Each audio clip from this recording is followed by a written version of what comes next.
Hello बच्चों, आज के इस क्लास में जो है ना हम लोग सीखेंगे टेबल के जो है लेआउट मेन्यू के बारे में।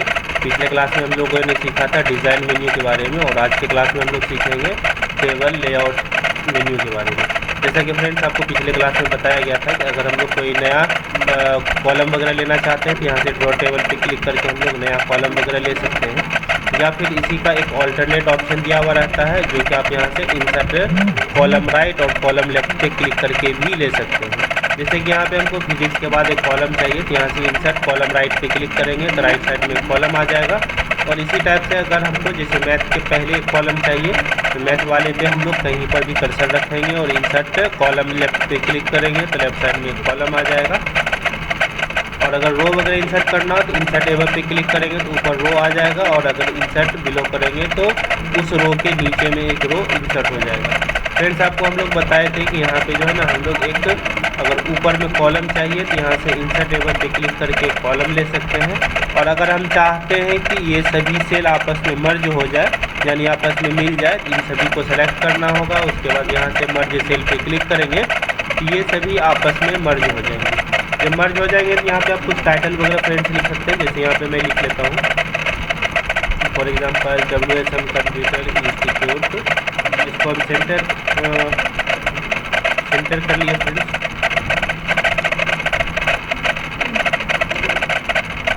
ये हमारा टाइटल हो गया। जैसा कि फ्रेंड्स आप सब को पता होगा जैसे फिजिक्स का केमिस्ट्री का नंबर वगैरह जब भी होता है तो वो हमारा जो है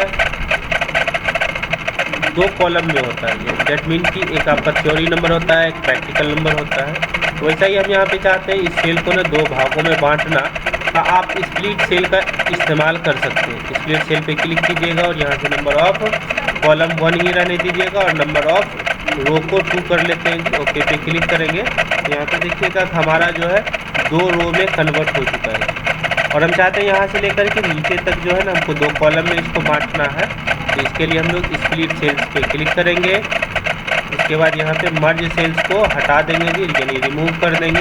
तो जो सेल जैसे लिखा हुआ है वो सेल वैसे ही रहेगा और ऑटोमेटिक ये 2 कॉलम में हमारा बढ़ जाएगा। बाय डिफ़ॉल्ट ही कॉलम 2 आता है। फ्रेंड्स आप देख सकते हैं कि यहीं तक हमारा जो है ना 2 कॉलम में बटा है।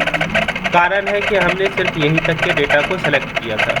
इसी टाइप से फ्रेंड्स अगर ये टेबल है, इस टेबल को हम 2 अलग अलग भागों में बांटना चाहते हैं, यानी इसी टेबल को तोड़ करके 2 टेबल बनाना चाहते हैं, तो आप यहाँ से स्प्लिट टेबल पे क्लिक करके आप इस टेबल को 2 अलग अलग भागों में बांट सकते हैं।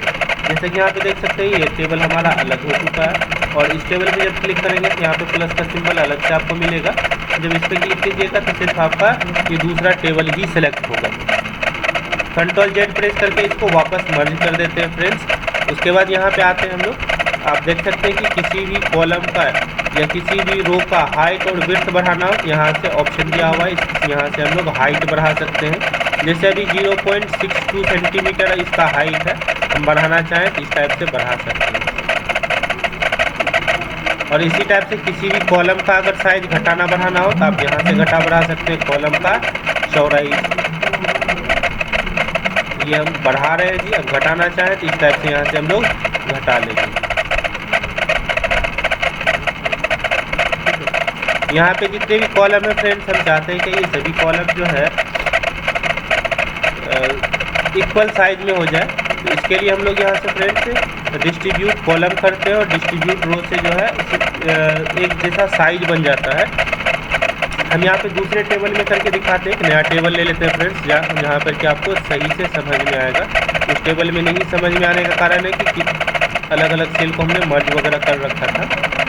जैसे इनको हम सेलेक्ट करके इनको छोटा कर लिए जी, इनको बड़ा कर लिए, किन्हीं और को हम छोटा बड़ा कर लेते हैं खींच करके। ये हम छोटा बड़ा कर लिए कॉलम को फ्रेंड्स। हम चाहते हैं कि ये सभी कॉलम आपस में इक्वल साइज में हो जाए, बराबर साइज में हो जाए, कोई भी छोटा बड़ा नहीं रहे।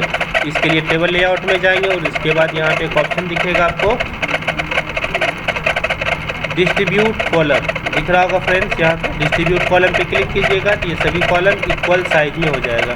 इसी टाइप से अगर रो का साइज हाइट छोटा बड़ा रहेगा तो आप उसको भी इक्वल साइज में कर सकते हैं। इसके लिए बस जस्ट क्या करना है आपको डिस्ट्रीब्यूट रो करना है। जैसे कि यहाँ पे हम लोग सेलेक्ट करते हैं, उसके बाद यहाँ से डिस्ट्रीब्यूट रो पे क्लिक करेंगे तो एक जैसा साइज में ये सभी रो हो जाएंगे। उम्मीद आपको समझ में